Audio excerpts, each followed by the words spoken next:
بسم الله الرحمن الرحيم الحمد لله رب العالمين والصلاة والسلام على نبينا محمد وعلى آله وصحبه أجمعين السلام علیکم ورحمۃ اللہ وبرکاتہ۔ معزز دوستوں اور ساتھیوں، انشاءاللہ آج کے اس 8ویں لیسن میں منہج سلف کے بنیادی اصول اس سیریز کو، جو کہ ہم پچھلے 7 یا 8 لیسن سے اس سلسلے کو لے کر کے آ رہے ہیں، اور اللہ سے ہم دعا کرتے ہیں کہ جو کچھ بھی ہم سیکھے ہیں پچھلے جو سابقہ دروس ہیں اور آنے والے دروس میں، اللہ تعالی ہمیں اسے اپنے زندگی میں عمل لانے کی توفیق دے۔ اس سلسلے میں الحمدللہ منہج سلف یعنی سلف صالحین کے منہج کے کچھ ایسے چنندہ بنیادی اصول ہیں جس کو ہم آپ کی خدمت میں رکھنے کی سعادت حاصل کر رہے ہیں، اور جس کے ذریعے سلف صالحین جو اس امت کے سب سے بہترین زمانے میں رہے ہیں، جو کہ آپ صلی اللہ علیہ وسلم کی صحبت کی سعادت انہوں نے حاصل کی، اور صحابہ کرام کے بعد جو تابعین اور اتباع تابعین کا دور گزرا ہے، ان کے نقش قدم پر چلنے کے چند ہدایات اور چند اصول آپ کی خدمت میں ہم یہاں پر رکھ رہے ہیں۔ اور یہی جو طریقہ ہے، جو منہج جو ہم سیکھ رہے ہیں اور جس منہج کو آپ تک ہم یا آپ کی خدمت میں رکھ رہے ہیں، یہی منہج یا یہی طریقہ دین اسلام پہ عمل کرنے کا سب سے صحیح اور سب سے مستند طریقہ ہے، جس کے ذریعے انسان اپنی آخرت میں نجات حاصل کر سکتا ہے۔ اور اس کے علاوہ ہر وہ منہج جس کی طرف لوگ جو ہے دعوت دے رہے ہیں یا لوگوں کو بلا رہے ہیں، یہ سارے کے سارے مناہج باطل مناہج ہے، یا وہ مناہج ہے جس کا نبی کریم صلی اللہ علیہ وسلم اور ان کے صحابہ سے کوئی لینا دینا نہیں ہے۔ لہٰذا ہمارا یہ جمع ہونا، ہمارا ان اصولوں کو سیکھنا، ہمارے آخرت کو سنوارنے کے چند جو کوششیں ہماری ہوتی ہیں اپنی زندگی میں، ان کوششوں میں سے ایک کوشش سے آپ سمجھ کر کے اس درس میں حاضر ہوں، کیونکہ یہی، جیسے کہ میں نے بتایا، کہ آپ کی آخرت سنوار سکتی ہے، اور یہی سب چیزیں ہیں جس کے سیکھنے سے انسان اپنی عبادت اللہ رب العزت کی صحیح طور پہ بندگی کرنا، اور اپنے آخرت میں صحیح عمل کرنا، اور وہ ایسا عمل کرنا جو اللہ کی بارگاہ میں مقبول ہو، اس کے لیے ہم یہ سب سیکھ رہے ہیں اور سکھا رہے ہیں، اور لوگوں کو اسی چیز یا ایسی منہج یا ایسی طریقے کی طرف دعوت دے رہے ہیں۔ اللہ سے دعا ہے کہ اللہ تعالی ہمیں اسے اپنی زندگی میں عمل میں لانے کی توفیق دے، اور دوسروں کو دعوت دینے کی بھی توفیق دے۔ آج کے انشاءاللہ اس درس میں چنندہ مسائل آپ کی خدمت میں پیش کروں گا۔ سب سے پہلا مسئلہ ہے شریعت کے جو مقاصد ہیں، جو اہم ترین مقاصد ہیں، ان مقاصد کو آپ کی خدمت میں رکھوں گا۔ اور نمبر 2، باطل کے رائج ہونے کے اسباب، باطل کے انتشار کے اسباب، یا باطل کے منتشر ہونے کے اسباب، کہ کیوں باطل لوگوں کے درمیان پھیل رہا ہے، یا کیوں باطل لوگوں کے درمیان پھیلتا ہے، کیا وہ اسباب ہیں جس کی وجہ سے لوگ باطل کے اس دلدل میں پڑ جاتے ہیں۔ باطل کیا ہے؟ ہر وہ چیز جو حق کے خلاف ہو، ہر وہ چیز جو حق کے خلاف ہو، وہ باطل ہے۔ تو باطل عقیدے، باطل طریقے، باطل مناہج، یہ لوگوں کے درمیان کیوں رائج ہو رہے ہیں، اس پر روشنی ڈالی جائے گی۔ ساتھ ہی ساتھ دین میں بدعت اور بغیر علم کے دینی امور پر بات کرنا، اس پر بھی گفتگو ہوگی۔ علماء کرام اور عوام کے درمیان جو دوری پیدا ہوتی ہے، یا علماء کو عوام سے دور کرنا، یا عوام کو علماء سے دور کرنا، یہ جو طریقہ ہے، اس پر بھی روشنی ڈالی جائے گی۔ ساتھ ہی ساتھ اللہ کے لیے دوستی اور دشمنی، یا اللہ کے لیے جو ہے محبت کرنا، یا اللہ کے لیے بغض اور نفرت کرنا، اس پر بھی انشاءاللہ بیان ہوگا۔ اور سب سے آخر میں دین کے ذریعے دنیا حاصل کرنا، اس کے تعلق سے سلف صالحین کا کیا طریقہ کار رہا ہے، اس پر بھی مختصر طور پہ گفتگو ہوگی انشاءاللہ۔ تو سب سے پہلے جیسے کہ آپ دیکھ رہے ہیں کہ ہمارے اٹینڈنس کا لنک آپ کے سامنے ہے، آپ سب اپنی اٹینڈنس رجسٹر کر لیں studysunnah.com/attend پر جا کر۔ یہ لنک جو ہے آپ کو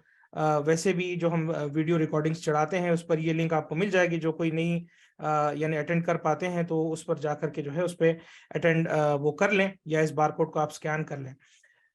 جو پہلا ہمارا آج کا پرنسپل ہے، 24 نمبر پرنسپل ہے، 24 پرنسپل ہمارے اس کتاب سے جو ہم پڑھ رہے ہیں، الاصباح فی بیان منہج السلف فی التربیت والاصلاح، جسے شیخ عبداللہ بن صالح العبیلان نے لکھا ہے، اور جسے شیخ صالح الفوزان نے جس کی تعریف بیان کی اور جس پر جو ہے اپنی تعلیق چڑھائی۔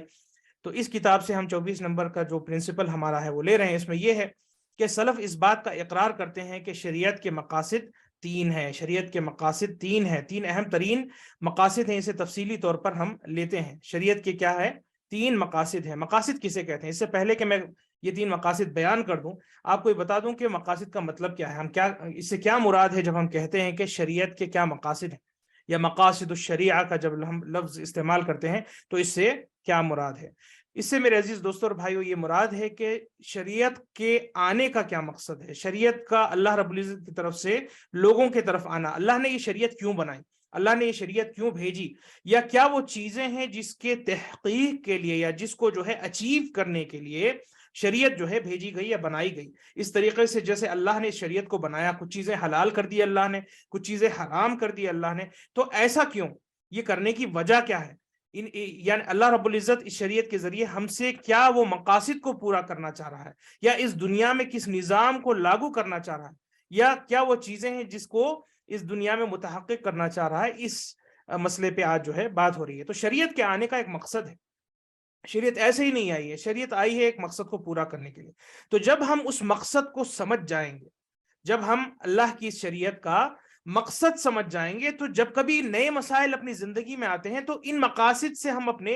ان مسائل کو جو ہے اس کے ترازو میں رکھیں گے کہ بھائی یہ جو مسئلہ ہماری زندگی میں آ کر کے اٹھا ہے، کیا اللہ کی اس شریعت کا جو مقصد ہے اس سے یہ مل رہا ہے یا اس سے ٹکرا رہا ہے؟ اگر اس سے مل رہا ہے تو اس شریعت کے مطابق یہ چیز، اور اگر اس شریعت کے مقاصد سے وہ چیز ٹکرائے تو وہ چیز کو ہم کیا کریں گے، رد کر دیں گے، کیونکہ یہ شریعت کے مقاصد کے منافی وہ چیز ہے، یہ شریعت کے یعنی مقاصد کے خلاف وہ جو ہے جا رہا ہے۔ جزاکم اللہ خیرن۔ کسی نے لنک ڈالا ہے اپنے چیٹ باکس میں، تو اس پہ آپ جا کر کے اٹینڈنس کر سکتے ہیں۔ تو آتے ہیں اپنے درس کی طرف۔ بتایا کہ سب سے پہلا مقصد اس شریعت کا ہے مفاسد کو روکنا۔ غور سے سنیے، بہت اہم ترین بات ہے جو آپ کی خدمت میں رکھ رہا ہوں کہ مفاسد کو روکنا شریعت کا بہت اہم ترین مقصد ہے، بہت اہم ترین مقصد ہے۔ مفاسد کسے کہتے ہیں؟ اس لفظ پہ آپ غور کریں، مفاسد جمع ہے فساد کی، مفاسد جمع ہے فساد کی، کہ یا فساد سے جو ہے یہ مفاسد کا لفظ لیا گیا ہے۔ تو فساد کسے کہتے ہیں؟ ہر وہ چیز جو سکون یا خیر کو جو ہے تناؤ میں ڈال دیتا ہو، جو خیر کی چیزیں ہیں یا بھلائی کی چیزیں ہیں یا امن ہے، اس کو جو ہے اس کو تہس نہس کر دیتا ہو، یا جو یعنی حفاظت ہے، حفاظت کے خلاف وہ چلا جاتا ہو، محفوظ کوئی چیز نہیں رہتی، اسے جو ہے فساد کہا جاتا ہے۔ تو فساد کیا پیدا کرتا ہے؟ نقصان پیدا کرتا ہے۔ تو نقصان کو روکنے کے لیے شریعت آیا ہے۔ شریعت کیوں آئی ہے؟ نقصان کو روکنے کے لیے۔ اور پھر ہم مزید دیکھیں گے کیا کیا چیزیں ہیں جس کے نقصان سے جو ہے شریعت روکتی ہے، اگلے سلائیڈ میں ہم سیکھیں گے۔ تو سب سے پہلا، تین جو بنیادی مقاصد ہیں اس شریعت کو اللہ نے جو بھیجا ہے، پہلا اہم ترین مقصد ہے کہ فساد کو روکا جائے یا مفاسد کو روکا جائے۔ درء المفاسد، کہ مفاسد کو جو ہے جتنا یعنی جس حد تک دور کیا جا سکے اسے کیا گیا ہے۔ ایک تو یہ کہ فساد کو بالکل بھی ہٹا دیا جائے، تو وہ سب سے پہلی پرائرٹی ہے شریعت کی کہ بھائی بالکل یعنی فساد کو بند کر دیا جائے، یعنی فساد کے جڑ ہی کو یعنی فساد کو اس کی جڑ سے کاٹ دیا جائے۔ شریعت کے جو احکام ہیں فساد کو کاٹنے کے لیے ہے۔ اگر فساد مکمل طور پہ نہیں کٹ رہا تو کم سے کم اس فساد کے جو ہے یعنی اس کے ایفیکٹ کو کم سے کم کرنے کے لیے جو ہے شریعت اپنے احکام کو لائی۔ تو اللہ کا پہلا جو ہے، اللہ کی شریعت کا پہلا گول کیا ہے کہ فساد کو کم سے کم کیا جائے یا اسے مکمل طور پہ روک دیا جائے۔ پھر دوسرا کیا فائدہ ہے یا دوسرا کیا مقصد ہے؟ مصالح کو حاصل کرنا۔ یہ دو یعنی لفظ ایک دوسرے سے جڑے ہیں، مصالح اور مفاسد۔ مفاسد ہے نقصان، نقصان کو روکنے کے لیے شریعت آئی ہے، ہر بری چیز کو بند کرنے کے لیے شریعت آئی ہے، اور مصالح کو حاصل کرنے کے لیے شریعت آئی ہے۔ معنی یہ کہ ہر بھلی چیز جو مصلحت میں ہو انسان کے، جو مصلحت میں ہو انسانیت کے، جو مصلحت میں ہو اس زمین کے اور اس زمین میں بسنے والے ہر مخلوق کے، یہ شریعت اس مصلحت کو حاصل کرنے کے لیے آئی۔ تو شریعت کا ہر حکم یا تو کسی فساد کو دور کرتا ہے ہماری زندگی سے، یا کسی فائدے والی چیز کو، مصالح کسے یا مصلحت کسے کہتے ہیں؟ اچھی چیزوں کو، فائدے والی چیزوں کو۔ تو اچھائیوں کو روک یعنی مفاسد کو جو ہے روکنا اور بھلائی کو رائج کرنا اور عام کرنا، یا مصلحت لوگوں کو حاصل ہونا یا حاصل کرنا، یہ شریعت کے مقاصد میں سے ایک اہم ترین مقصد ہے۔ اور نمبر تیسرا جو مقصد ہے، بہترین اخلاق اور عادتوں کا جو ہے عمل میں لانا، بہترین اخلاق اور عادتوں کو عمل میں لانا۔ یہ تین بنیادی چیزیں ہیں جس کے لیے اللہ نے شریعت کو بھیجا۔ اب آپ کوئی بھی حکم دین کا اٹھا لیں، کوئی بھی یعنی فریضہ آپ لے لیں ہاتھ میں، کوئی بھی ایسا حکم لے لیں جس میں اللہ نے کسی چیز کو فرض کیا ہو، کوئی بھی ایسی چیز لے لیں جس میں اللہ نے ہمیں کسی چیز سے پرہیز کرنے کو کہا ہو، یا اسے مکروہ یا ناپسند قرار دیا ہو، یا بالکل بھی اسے حرام قرار دیا ہو، تو اس کا کیا، اسے آپ کہاں فٹ کریں گے؟ یہ تینوں میں سے کہیں نہ کہیں جو ہے اسے فٹ ہونا ہی ہونا ہے. اللہ رب العزت نے ہمیں سچائی کی طرف حکم دیا، اچھی باتیں کہنے کی طرف جو حکم دیا، جھوٹ کہنے سے ہمیں منع کیا. اس کا کہاں سے لینا دینا ہے؟ بہترین اخلاق. نمبر 3، بہترین اخلاق اور عادتوں کو عمل میں لانے سے. ساتھ ہی ساتھ سچ کہنے سے لوگوں کے مصالح حاصل ہوں گے. سچ کہنے سے جو ہے لوگوں کو دھوکہ نہیں ہوگا. تو نمبر 2، مصالح میں جو ہے سچائی پھیلنے سے لوگوں کا فائدہ ہوگا. اور جھوٹ سے انسان جب بچ جاتا ہے تو مفاسد سے لوگ بچ جاتے ہیں. تو ایک عمل تینوں جو ہے یعنی مقاصد کو پورا کر رہا ہے، تینوں مقاصد کو پورا کر رہا ہے. تو اسی طریقے سے ساری عبادتیں لے لیں آپ، ان تینوں مقصد کے درمیان ہی جو ہے کہیں نہ کہیں اس سے لینا دینا ہے، کہیں نہ کہیں اسے علماء نے جو ہے یہ خلاصہ نکالا. اللہ کے دین کا خلاصہ ہے یہ کہ اللہ نے اس دین میں جو کچھ بھی احکام ہم پر فرض یا لازم کیے ہیں، یا وہ کسی نقصان سے ہمیں اور انسانیت کو اور اس دھرتی پہ بسنے والے ہر وہ چرند پرند، ہر وہ چیز کو جو ہے نقصانات سے روکنے کے لیے جو ہے اللہ نے پیدا کیا یا لازم کیا ہے وہ چیز، یا وہ شریعت کا وہ لا کا وہ سسٹم لایا ہے، یا پھر کسی مصلحت سے لوگوں کو مالا مال کرنے یا مصلحت لوگوں کو حاصل ہونے کے لیے اس نظام کو، اس فائدے کو لایا ہے یا اس سسٹم کو لایا ہے. نمبر 3، بہترین اخلاق اور بہترین عادتوں کو انسانوں کے درمیان رائج کرنے کے لیے جو ہے اللہ رب العزت نے کیا ہے، اس چیز کو ہم پر فرض یا لازم کیا ہے. تو یہ 3 چیزیں ہیں مقاصد. اسے یاد کر لیں، اسے جو ہے یاد کر لیں. مفاسد کا روکنا، مصالح کا حاصل ہونا، اور بہترین اخلاق و عادتوں کا جو ہے عمل میں لانا. یہ 3 مقصد ہیں جس کی وجہ سے جو ہے یہ بنیادی مقاصد ہے جو شریعت کے بھیجے جانے کے پیچھے جو ہے یہ راز ہیں جسے اللہ تعالیٰ نے رکھا ہے. اب جب میں نے کہا کہ مفاسد کا روکنا یا مفاسد کو روکنا، تو کس چیز میں نقصان ہوتا ہے بھائی؟ کون سی چیزوں کے نقصان سے شریعت ہمیں بچانے کے لیے آئی ہے؟ کس چیز میں نقصان سے جو ہے شریعت ہمیں بچانے کے لیے آئی ہے؟ یہ جو مسئلہ ہے اسے میں آپ کو اگلے سلائیڈ کے اس ڈائیگرام میں یا اس جو ہے ڈیزائن میں آپ کو بتا دوں کہ ایک چیز ہے جسے کہتے ہیں ضروریات. ایک چیز ہے جسے کہتے ہیں ضروریات. شریعت آئی ہے 6 ضروریات کی حفاظت کرنے کے لیے. 6 ایسے چیزیں ہیں جس کی حفاظت، اسے نقصان سے بچانے کے لیے آئی.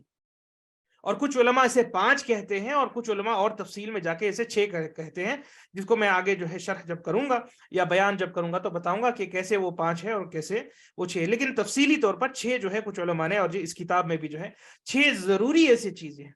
جس میں شریعت کو بھیجا گیا ہے تاکہ ان ضروری چیزوں کی حفاظت. یعنی ضروریات کا معنی یہ ہے، ضروری چیز کیسے کا کیا معنی ہے؟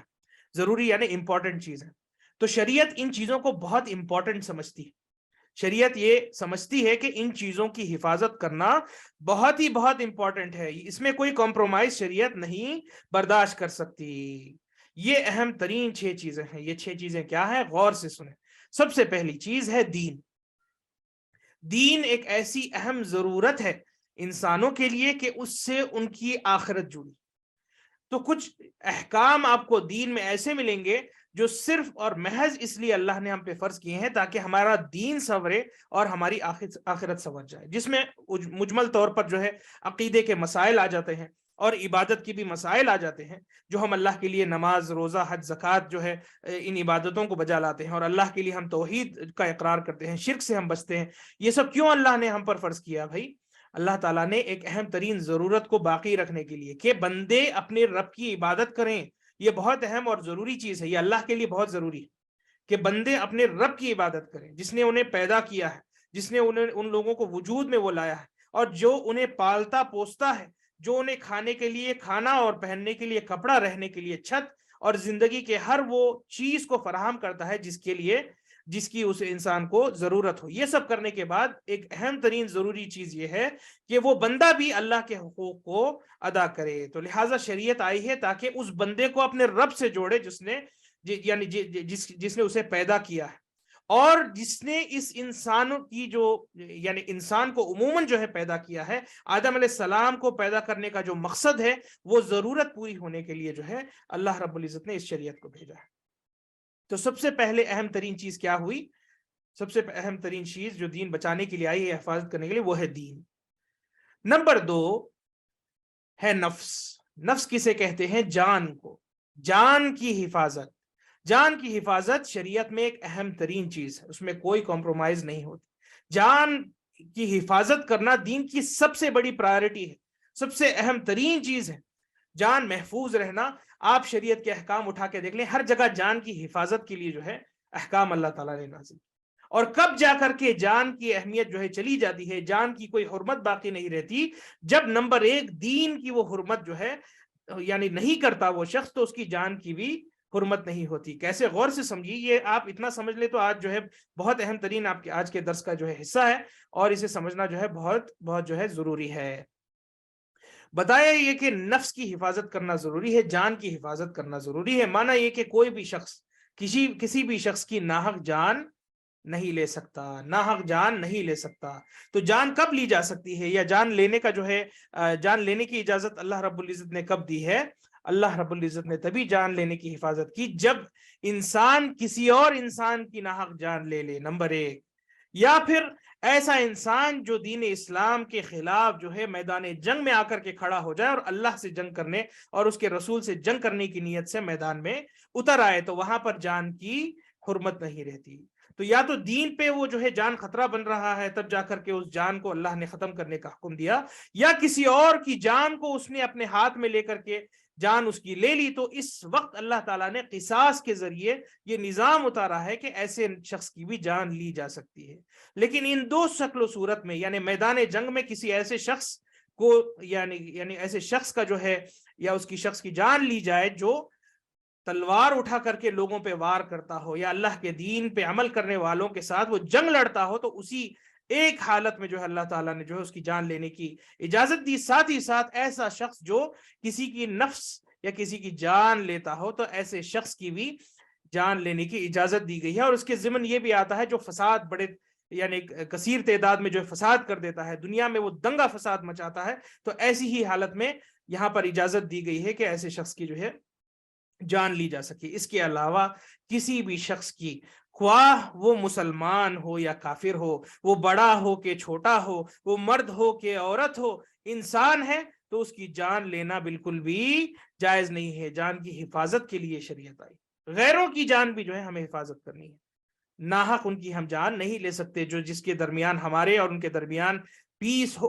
ہو اور معاہدہ ہو، اس کی بھی ہم جان نہیں لے سکتے۔ کوئی ایک ایسا عام قاعدہ نہیں ہے کہ جو اسلام میں نہیں اس کی جان لے لی جائے، آپ کو بالکل بھی اجازت نہیں ہے۔ آپ کسی کے خلاف جان یعنی اس کے تلوار نہیں اٹھا سکتے یا ہتھیار نہیں اٹھا سکتے جب تک کہ اللہ رب العزت نے جن چیزوں میں اجازت دی ہو اس پر جو ہے آپ شمار نہ ہو۔ حتیٰ کہ میدان جنگ میں جب آپ کسی جائز حکمران کے تحت اس کی اجازت کے ساتھ نکلتے ہیں، تبھی جا کر کے آپ جنگ لڑ سکتے ہیں۔ ایسے ہی اٹھا کر کے آپ کسی سے بدلہ لینا یہاں پر بھی جائز نہیں۔ تو آپ دیکھ سکتے ہیں کہ شریعت کے جو احکام ہے نفس کی حفاظت کے لیے آئی ہے۔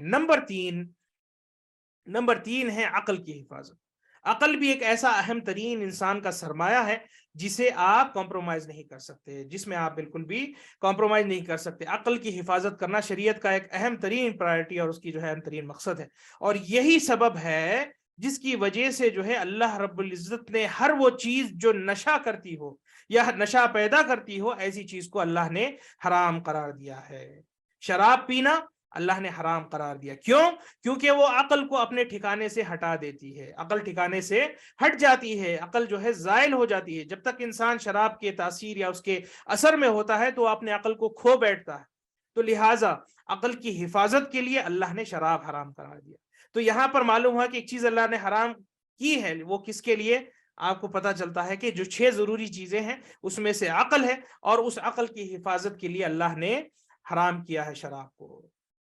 یہ معلوم ہوا کہ جو ہے اللہ تعالیٰ نے عقل کی حفاظت کا ہمیں حکم دیا۔ تو ہر وہ چیز، چاہے وہ شراب ہو، چاہے وہ نارکوٹکس ہو، چاہے وہ ڈرگز ہو، چاہے وہ کوئی بھی چیز ہو جو انسان کے عقل کو اس کے قابو سے نکال دے، انسان اپنے عقل کے قابو کو کھو بیٹھتا ہے، تو ایسا عمل یا ایسا نشہ کرنا بالکل بھی ناجائز ہے۔ چاہے آپ اسے کسی یعنی کہ جو ہے شربت کی شکل میں آپ اسے لے لیں، کسی دوا کی شکل میں لے لیں، کوئی پاؤڈر کے سونگھنے سے آپ لے لیں، کچھ بھی اس کی شکل و صورت ہو، لیکن یہ سب کے سب چیزیں ناجائز اور حرام ہے۔ جو کوئی بھی چیز انسان کے عقل کو کھونے پر مجبور کر دیتی ہے وہ چیز ناجائز اور حرام ہے۔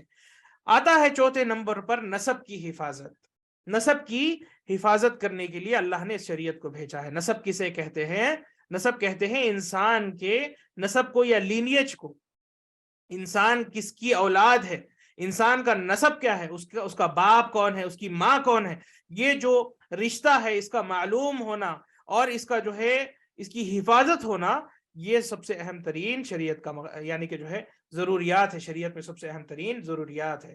مانا یہ کہ آپ نسب کو جو ہے ضائع ہونے نہیں دے سکتے۔ نسب ضائع کیسے ہوتی ہے؟ نسب تب ضائع ہو سکتی ہے جب مرد اور عورت کوئی ناجائز تعلق قائم کرتے ہوں۔ ایسی صورتحال میں زناکاری ہوتی ہے اور زناکاری کی وجہ سے ناجائز اولاد پیدا ہوتی ہے، اور اس ناجائز اولاد کی جو نسب ہے وہ محفوظ نہیں ہوتی، اس اولاد کو جو ہے اس کی باپ کی طرف نسبت نہیں کیا جا سکتا اس حساب سے، کیونکہ وہ ناجائز اور حرام اس کی اولاد ہے۔ اسے جو ہے جیسے کہ جو حلال طریقے سے جب انسان اپنے اولاد کو جو ہے پیدا کرتا ہے ویسا اس کا حال نہیں ہوتا۔ تو اس کی حفاظت کے لیے اللہ تعالیٰ نے نسب کی حفاظت کے لیے اللہ تعالیٰ نے نہ صرف زناکاری کو جو ہے حرام کیا ہے، بلکہ پردے کا نظام لایا ہے، عورتوں کو ڈھکنے کا نظام لایا ہے، مردوں کو اپنی نظریں نیچی کرنے کا نظام لایا ہے، کئی ایک نظام لایا ہے، صرف یہ ایک واحد مقصد کو پورا کرنے، ایک واحد مقصد ہے کہ نسب میں کوئی کھلواڑ نہ ہو۔ نسب میں اگر کھلواڑ ہو جائے تو سب سے پہلے ایک گھر کی وہ تباہی ہوتی ہے۔ ایک بچہ پیدا ہوتا ہے لیکن اس کے دیکھ بھال کرنے والا نہ اس کے کوئی آگے ہوتا ہے نہ کوئی اس کے پیچھے ہوتا ہے، یہاں سے معاشرے کی تباہی ہوتی ہے۔ ناجائز جب اولاد پیدا ہوتی ہے تو معاشرے میں تباہیاں آتے ہیں، لیکن وہی ہر شخص جب اپنے ماں باپ کو پہچانتا ہو، ہر شخص کو پالنے پوسنے کے لیے ایک ماں باپ موجود ہوں، اور ہر شخص کی جو ہے صحیح تربیت کرنے کا ایک ذمہ دار ہو، تو اس معاشرے کی کتنی بہترین شکل و صورت حاصل ہو سکتی ہے۔ تو اسلام اس معاشرے کو بہتر سے بہتر کرنے کے لیے نسب کی حفاظت کا اس کانسیپٹ ہے شریعت میں، اور نسب کی حفاظت کرنے کے لیے کئی ایک چیزوں کو جو ہے لایا ہے، جیسے کہ میں نے بتایا کہ زناکاری حرام ہوئی اسلام میں، اور اسی طریقے سے اللہ تعالیٰ نے شادیاں کرنا اس کی نہ صرف ترغیب دلائی بلکہ اس میں اجازت دی، اور جس شخص کو حاجت ہو وہ نہ صرف ایک بلکہ 2 3 یا 4 جو ہے اپنی شادیاں کر سکتا ہے، تاکہ حلال طریقے سے وہ اپنی نفس کی خواہشوں کو جو ہے پورا بھی کر سکے، اور اس سرزمین پہ ذمہ دار طریقے سے جو ہے اس سرزمین پہ اپنے اولاد کو جو ہے اس دنیا میں لائے، ایک ذمہ داری کے ساتھ اپنی نسل کو جو ہے وہ آگے لے کے چلے اور اپنی نسب کو جو ہے قائم اور برقرار رکھے۔ تو یہ بتانے کا میرا مقصد ہے کہ جو ہے نسب سے اللہ تعالیٰ نے نسب کی حفاظت کے لیے یہ مسئلہ جو ہے پیدا کیا، ساتھ ہی ساتھ جو کہ نسب سے جڑا ہے، اور کچھ علماء جو ہے نسب کو اس سے جوڑ دیتے ہیں، وہ کیا چیز ہے؟ وہ ہے آبرو کی حفاظت کرنا، عزت و آبرو کی حفاظت کرنا، انسان کی عزت جو ہوتی ہے اس کی حفاظت کرنا۔ ہر ایک انسان کی اپنی عزت ہے، ہر ایک انسان کا اپنا ایک مقام ہے، آپ کسی کی بھی عزت نہیں اچھال سکتے، کسی مسلمان کے اوپر آپ تہمت نہیں لگا سکتے، کسی مسلمان کے اوپر آپ کوئی ناجائز عمل کا جو ہے اس پر جو ہے تہمت نہیں آپ لگا سکتے، یہ چیز حرام ہے، اور اس چیز کو روکنے کے لیے اللہ رب العزت نے قذف کرنے کا جو ہے یعنی گناہ اور اس کا جو ہے جرم جو ہے اسے جرم قرار دیتے ہوئے اس پر سزائیں جو ہے طے کی ہیں۔ قذف کسے کہا جاتا ہے؟ کہ کوئی انسان کسی دوسرے انسان کو کوئی ناجائز عمل یا کوئی جو ہے بدکاری کرنے کا جو ہے اس پر تہمت لگائے، یا کوئی پاک دامن عورت پر یہ تہمت لگائے کہ اس نے جو ہے کوئی بدکاری کی ہو، تو یہاں پر اس کی عزت اچھالنا ہے۔ اسی طریقے سے نہ صرف جو ہے ان معاملات میں بلکہ کسی بھی شخص یا کسی بھی بھائی کا جو ہے غلط ذکر نہ ہو کسی مجلس میں، اس لیے اللہ تعالیٰ نے غیبت کو اور چغلی کو جو ہے تک حرام کیا ہے۔ کیوں؟ تاکہ ایک مسلمان کی اپنی عزت ہوتی ہے، ایک اس کی ڈگنیٹی ہوتی ہے، ایک اس کا مقام ہوتا ہے، تو اس مقام کی بھی حفاظت کرنا شریعت میں بہت بہت اہم ترین ہے۔ اس کی عزت کا جو ہے کی حفاظت کرنا، اس کی آبرو کی جو ہے حفاظت کرنا، یہ شریعت کا ایک اہم ترین اصول ہے، اور اس اصول کو یا اس آبرو اور عزت کی حفاظت کے یعنی اس کی تحفظ کے لیے اللہ تعالیٰ نے کئی ایک چیزوں کا جو ہے شریعت میں وجود لایا، جس میں سے یہ ہے کہ انسان کسی ایک انسان کو جو ہے ناجائز طور پر کوئی تہمت نہیں لگا سکتا جب تک کہ اس کے پاس کوئی ٹھوس دلیل نہ پائی جائے، ساتھ ہی ساتھ اس کے خلاف وہ کچھ بھی کہہ نہیں سکتا، اور اس کی برائی جو ہے کسی مجلس میں نہیں کر سکتا، اور اس لیے اللہ رب العزت نے غیبت، نمیمت اور اسی طریقے سے بہتان تراشی، یہ سب چیزوں کو جو ہے حرام قرار دیا ہے عزت کی اور آبرو کی حفاظت کے لیے۔ سب سے آخر میں آتا ہے مال کی حفاظت۔ سب سے آخر میں آتا ہے مال کی حفاظت، اور مال بھی ایک اہم ترین کمپوننٹ ہے اس زندگی کا۔ آپ غور کریں یہ 6 کے 6 چیزوں پر، یہ سب کے سب ایک اچھی زندگی گزارنے کے لیے یا انسانیت کے قائم رہنے کے لیے یا معاشرے کے بھلائی کے لیے جو ہے ان سب چیزوں کی حفاظت ہونا بہت زیادہ ضروری ہے۔ تو شریعت نے ان 6 کے 6 چیزوں کو ضروریات قرار دیا ہے۔ دین کی حفاظت ہونا واجب ہے، جان کی حفاظت ہونا واجب ہے، عقل کی حفاظت ہونا واجب ہے، نسب اور عزت و آبرو کی حفاظت ہونا واجب ہے، اور سب سے آخر میں کس کی حفاظت ہونی ہے؟ مال کی حفاظت ہونی ہے، مال کی جو ہے حفاظت ہونی ہے۔ تو بتانے کا مقصد یہ ہے کہ مال کی حفاظت کے تعلق سے اللہ تعالیٰ نے کیا کچھ احکام نازل کیے ہیں۔ سب سے پہلے مال کی حفاظت کے لیے اللہ رب العزت نے ہمیں حلال کمائی کا حکم دیا ہے، یہ حلال طریقے سے اپنے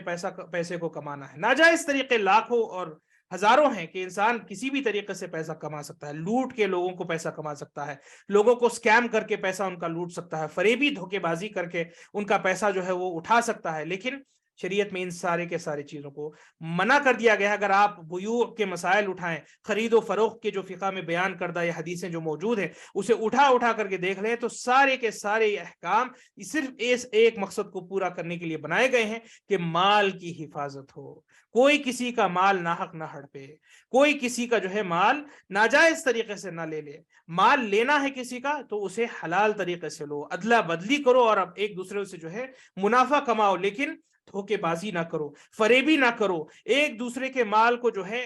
ظلم کرتے ہوئے جو ہے اور زیادتی کرتے ہوئے ان کے مال پہ ہاتھ نہ ڈالو۔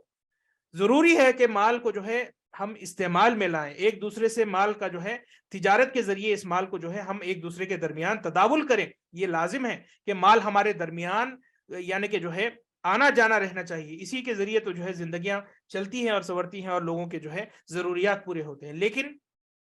اس کو بھی صحیح طور پہ ریگولیٹ کرنے کے لیے یہ لا، اسلامک لا آیا ہے کہ اس مال کی بھی حفاظت صحیح طریقے سے ہونا۔ اور سب سے بدترین چیز جو مال کے ساتھ کی جاتی ہے وہ ہے سودی کاروبار اور سودی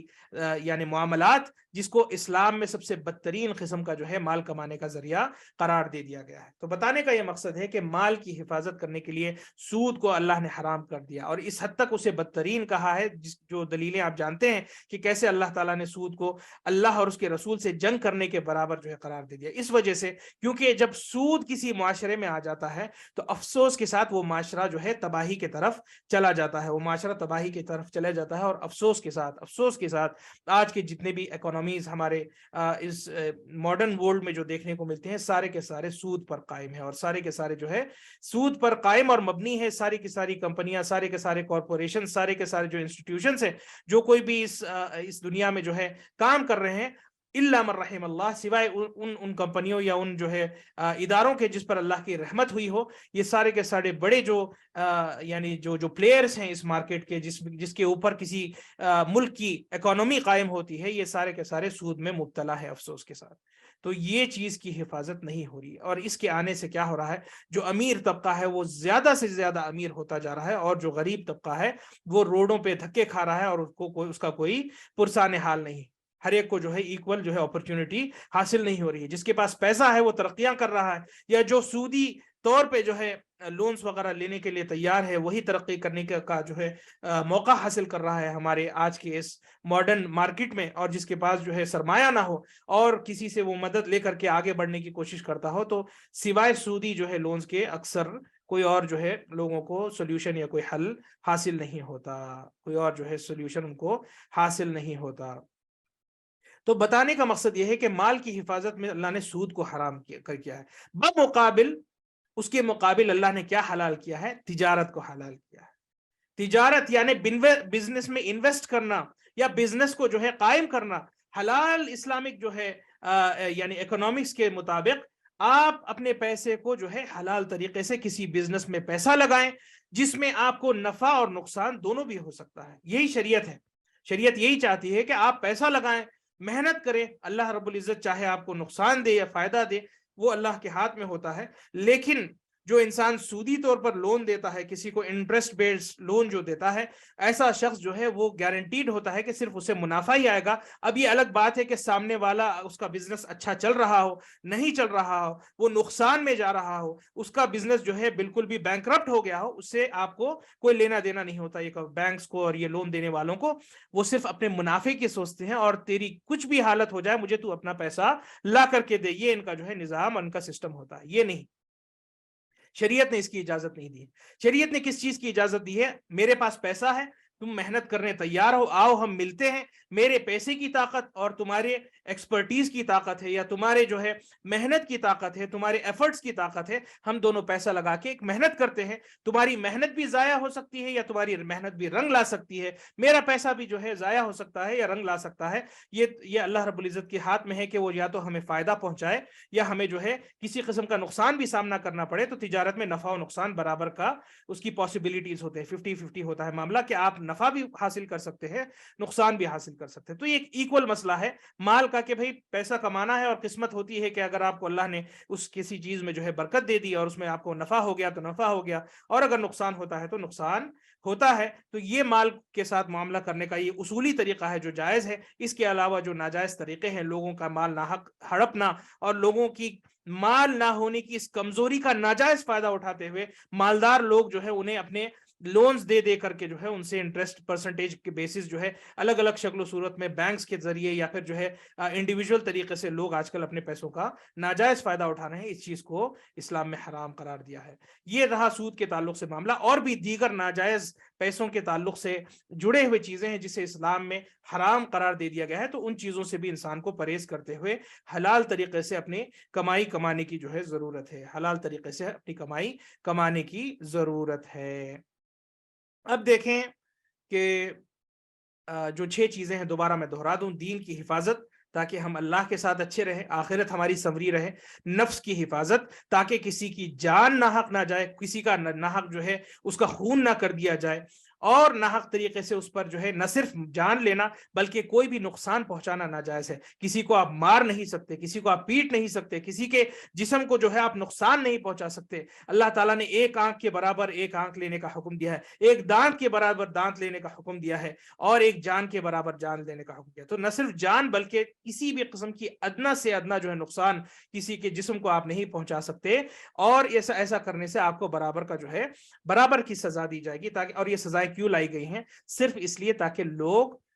ان چیزوں سے پرہیز کریں۔ وَلَكُمْ فِي الْقِصَاصِ حَيَاتٌ، کہ قصاص کے اندر اللہ نے زندگی چھپائی رکھی ہے۔ لوگ کہتے ہیں کہ بھی جان کے بدلے جان، اس میں کون سا جو ہے، 2 جانیں چلی گئی بھائی، ایک نقصان ہوا تھا انسانیت کو، اب 2 نقصان ہو گئے۔ 2 نقصان ہوئے تو ہوئے، لیکن ہزاروں جانیں بچی ہیں، اس پر کوئی نظر نہیں ڈالتا۔ یہ اللہ کا مقصد اور اللہ کی شریعت کا مقصد ہے کہ بھائی ہاں، ایک آنکھ کے بدلے دوسری آنکھ جا رہی ہے، لیکن 100 آنکھ جو آگے چل کے جو ہے جو ضائع ہونے والی تھی، اس سے اس شریعت اور نظام کے حساب سے جو ہے رہنے سے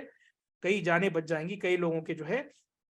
کے نفس بچ جائیں گے۔ عقل کی حفاظت اس لیے تاکہ جو ہے انسان اپنے ہوش و حواس میں رہے، اور جب انسان اپنا عقل کھو بیٹھتا ہے تو وہ ناجائز طور پہ لوگوں کا ناحق مال بھی لیتا ہے، ان کی عزت و آبرو بھی اچھالتا ہے، ان کے نفس کو جو ہے ان کے نفس کو بھی قتل کرتا ہے، اور ان کے دین کو بھی جو ہے تباہ کرتا ہے۔ تو عقل اگر جب کھو جاتا ہے تو نمبر 1، 2، 4، 5 اور 6 جو باقی ضروریات ہے اس پر بھی انڈائریکٹلی نقصان جو ہے ہوتا ہے، کیونکہ شراب کی حالت میں انسان زنا کاری کر کے لوگوں کی نسب اور ان کی آبرو پہ جو ہاتھ ڈالتا ہے، ناحق مال ان کا جو ہے چراتا ہے، یا پھر ان کے ناحق مال کو لوٹتا ہے، اپنے آپ وہ نہیں ہوتا۔ اسی طریقے سے لوگوں کے نفس پر بھی جو ہے وہ ایک یعنی نقصان پیدا کر سکتا ہے، اور دین تو ویسے بھی ضائع جو ہے ہو جاتا ہے۔ جب انسان اپنے عقل ہی میں نہ ہو تو وہ دین پہ عمل کیسے کر سکتا ہے؟ نمبر 4 نسب، اور نمبر 5 آبرو کی حفاظت کرنا۔ زنا کاری کا دروازہ بند کر کے اللہ تعالیٰ نے حلال طور پہ انسانی ضرورت کو، جو کہ انسانی خواہشات ہوتے ہیں، اسے حلال طریقے سے صرف کرنے کے لیے اللہ تعالیٰ نے نکاح کا دروازہ کھلا رکھا ہے اور اسے مبارک بنایا ہے۔ اور اس نکاح کے مبارک اس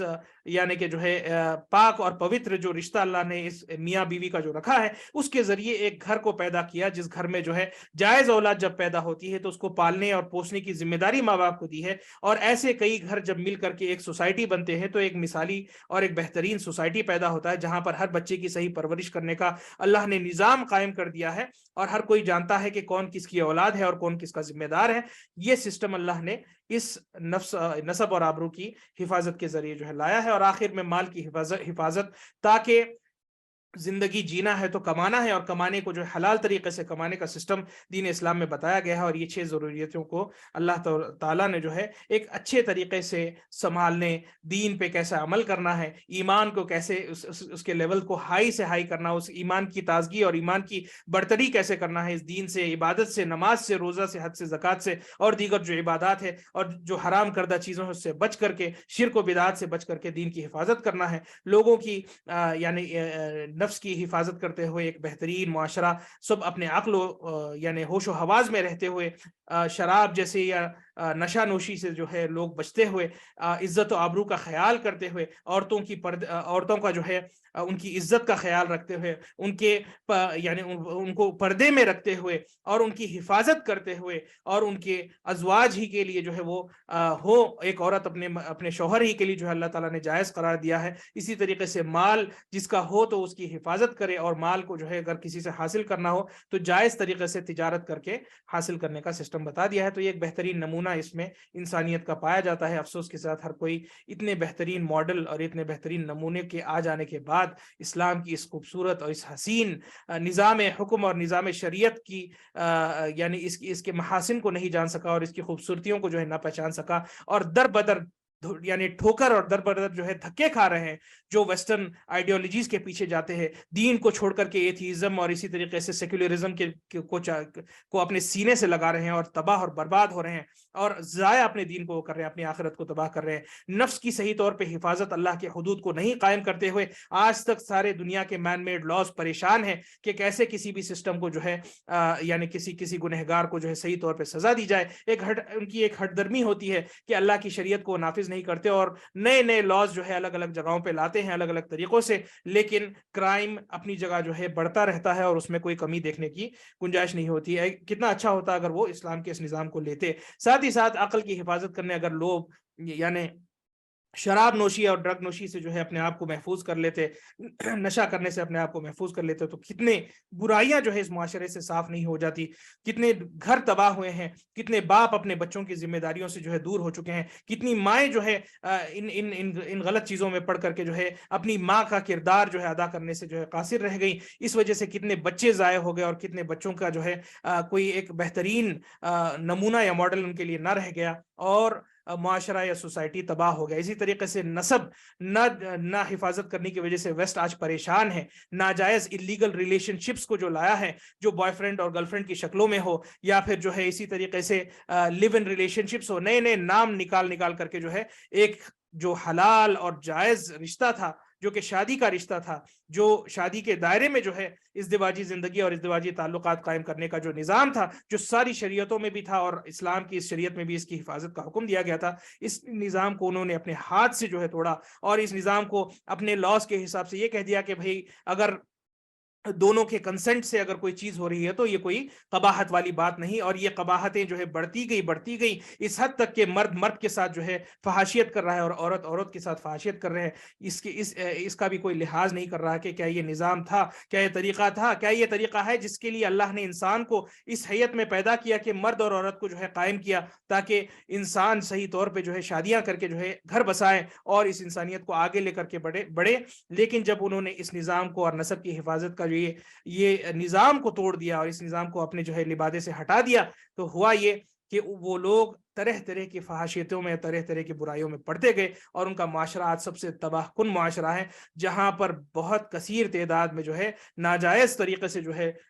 یعنی کہ جو ہے اولاد پیدا ہو رہی ہے، اور ان کا کوئی خیال یا دیکھنے والا نہیں ہے۔ پھر اب آ کر کے اس کے بعد یہ لاز میں، جیسا یونائٹڈ اسٹیٹس میں اب اس وقت سب سے اہم ترین مدعا چل اٹھا ہے کہ ابارشن کے تعلق سے ہم جو ہے رائٹس چاہ رہے ہیں، تو نہ جانے کیا یہ سب کا سب فساد نسب کی حفاظت نہ کرنا اور آبرو کی حفاظت نہ کرنے کی وجہ سے ہو رہا ہے۔ آ کر کے اب بڑے جو ہے ڈیبیٹ چل رہے ہیں ڈیموکریٹس اور ریپبلکنس کے درمیان، لیکن بتانے کا مقصد یہ ہے کہ یہ سب کے سب جو ہے اپنے ہی کیے کرائے کا جو ہے یہ بھگت رہے ہیں، اپنے جو جرائم ہیں، جو جرم انہوں نے اپنے ہاتھوں سے کیا ہے، جو معاشرے میں گندگیاں لائی، جو ننگا پن انہوں نے لایا، جو کپڑوں میں بے پردگیاں انہوں نے لائی، تو اس کی وجہ سے ناجائز تعلقات قائم ہونے لگے، اور جو ہے نکاح کو جو اللہ نے حلال طریقہ جو بیان کیا تھا اسے اپنے آپ پہ جو ہے مشکل اتنا انہوں نے کر دیا کہ حرام راستوں میں وہ پڑتے گئے، اور حرام راستوں میں پڑنے سے جو ہے ذمہ داری سے بھاگنے کے لیے، حرام راستوں میں صرف وقتی طور پہ اپنی حوث اور اپنی خواہش کو بجانے کے لیے انہوں نے یہ دروازہ کھولا. اور آج سب سے تباہ کن اگر کوئی معاشرہ اس معاملے میں ہے تو وہ ویسٹرن یعنی کہ جو ہے معاشرہ ہے. اور افسوس کے ساتھ اسی چیز کو ہمارے معاشرے میں بھی لانے کی جو ہے رات دن کوششیں ہو رہی ہیں، اور اس کا ہمیں افسوس ہے. اور آخری طور پر مال کی حفاظت جب ہوتی ہے کسی معاشرے میں تو ناجائز طور پہ کوئی کسی سے بڑا نہیں ہوتا، کوئی کسی سے کم نہیں ہوتا. معاشرے میں ایک فائنینشیل بیلنس قائم رہتا ہے. اللہ تعالیٰ جو ہے امیری اور غریبی کا ایک بہترین ملاپ کرتا ہے تجارت کے ذریعے، کہ جو انسان کے جس کے پاس مالی استطاعت نہ ہو لیکن طاقت ہو، قوت ہو، عقل ہو، ذہانت ہو، ایکسپیرینس ہو، اس کے پاس ایکسپرٹیز ہو، اسی طریقے سے اس کے پاس جو ہے یعنی کہ محنت کرنے کا جذبہ ہو، تو وہ جا کر کے مالداروں سے مل کے دونوں ایک اچھے رشتے میں ایک ہیلدی تعلق قائم کر سکتے ہیں، جس میں وہ نفع و نقصان کے دونوں طرف شریک بنے. اگر وہ مالدار اپنا پیسہ کھوتا ہے تو یہاں پر یہ انسان جو اپنی محنت لگا رہا ہے وہ اپنی محنت کو بھی ضائع کرتا ہے. تو برابر کا نفع نقصان دونوں طرف سے ہوتا ہے. یہ سسٹم مال کا ہے اسلام میں. ان چیزوں کا جو ہے خیال جو رکھتا ہے تو شریعت کی حفاظت ہوتی ہے. اللہ سے توفیق، اللہ سے دعا کرتے ہیں کہ اللہ توفیق دے کہ اس نظام کو ہم سمجھنے اور اسے زندہ رکھنے، اپنے اولاد میں اس نظام کی محبت جگانے اور اس نظام کو قائم کرنے کی جو اللہ تعالیٰ ہمیں توفیق دے. اگلا جو ہمارا پرنسپل تھا وہ یہ ہے، بتایا کہ سلف کا یہ طریقہ ہے یا سلف کے جو منہج کے تعلق سے ہم نے جو بتائے تھے پرنسپلز، اس میں یہ ہے کہ لوگوں کے درمیان باطل طریقے پھیلنے کے چنندہ اسباب ہیں. لوگوں کے درمیان باطل طریقے جو ہے پھیلنے کے کچھ چنندہ جو ہے اسباب ہیں، اور ان اسباب کو جو ہے سمجھنا ضروری ہے تاکہ ہم جان سکیں کہ اہل باطل یا بدعت یا پھر غلط راستے جو ہے لوگوں کے درمیان کیوں رائج ہو رہی ہیں، یا غلط طریقے جو ہے لوگوں کے درمیان کیوں جو ہے رائج ہو رہی ہیں. بتایا کہ لوگوں کے درمیان باطل طریقے پھیلنے کے کچھ چنندہ اسباب ہیں، تو اس کو میں ابھی آپ کی خدمت میں رکھتا ہوں.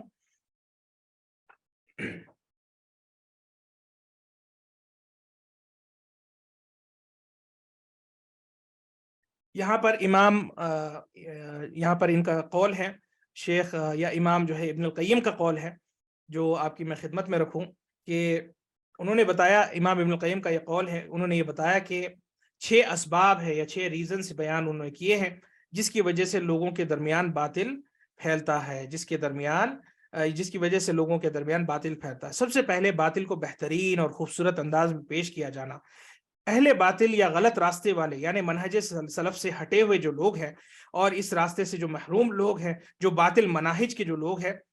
ان کے تعلق سے میں بتا رہا ہوں کہ وہ لوگ اپنے راستے کو بہترین اور خوبصورت انداز میں پیش کرتے ہیں. اور یہ وجہ ہوتی ہے کہ اہل باطل ہر زمانے میں بہت زیادہ جو ہے پھیلے ہیں. مثال میں آپ کو دے دوں، سب سے پہلے جو فتنے اس دنیا میں نکلے تھے اس میں خوارج کا فتنہ تھا، اور اسی طریقے سے جو ہے رافضیت کا فتنہ تھا. اہل بیت کو ہم محبت کرتے ہیں، اہل بیت کے کچھ حقوق ہیں، ان کی حقوق کی تحفظ کرنی ہے، تو نہ جانے کیا اس طریقے سے سلف کے راستے سے کچھ ایکسٹرا باتیں بہت اچھی بیان کر کے کہ ہم اچھائی کرنا چاہ رہے ہیں، ہم بھلائی کرنا چاہ رہے ہیں، اس کو بیان کرتے کرتے آج فساد جو پھیل رہا ہے شیعیت کے نام سے یا جو ہے رافضیت کے نام سے، یہ ایک ایسا راستہ وہ نکال بیٹھے جس کا اسلام سے 1% کیا 0.00001% بھی جو ہے صحیح اسلام سے کوئی لینا دینا دور دور تک نہیں. ایسا راستہ انہوں نے نکالا صرف ایک چیز سے کہ بھئی اہل بیت کی ہمیں کے حقوق کی ہمیں حفاظت کرنی ہے، ان کی تعظیم و توقیر ہمیں کرنی ہے. بات تو بہت اچھی ہے کہ نبی کریم صلی اللہ علیہ وسلم کے گھر یعنی ان کے آل و اولاد کی تعلق سے یہ بات ہو جا رہی، کتنی پیاری بات ہے،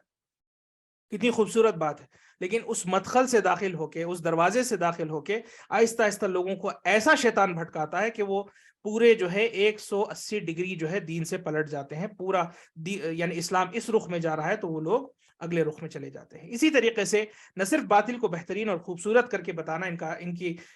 یعنی اہل بدعت کی حرکتوں میں سے ایک حرکت ہوتی ہے، بلکہ حق کو بدترین اور بدصورت انداز میں پیش کرنا. یعنی باطل کو یا بدعت کو اچھا بتانا اور اہل حق کو اور یعنی صحیح راستے والوں کو جو ہے یہ گندے ہیں، یہ برے ہیں، ان کا طریقہ غلط ہے، یہ لوگ بہت شدید ہیں، یہ لوگ بڑے کھڑوس ہیں. ایسے ہی کہتے ہیں نا بھی کہ ارے بھائی یہ تو بہت شدت والے ہیں، یہ لوگ جو ہے بہت یعنی ان کے اخلاقیات بہت خراب ہوتے ہیں. ایسی باتیں کر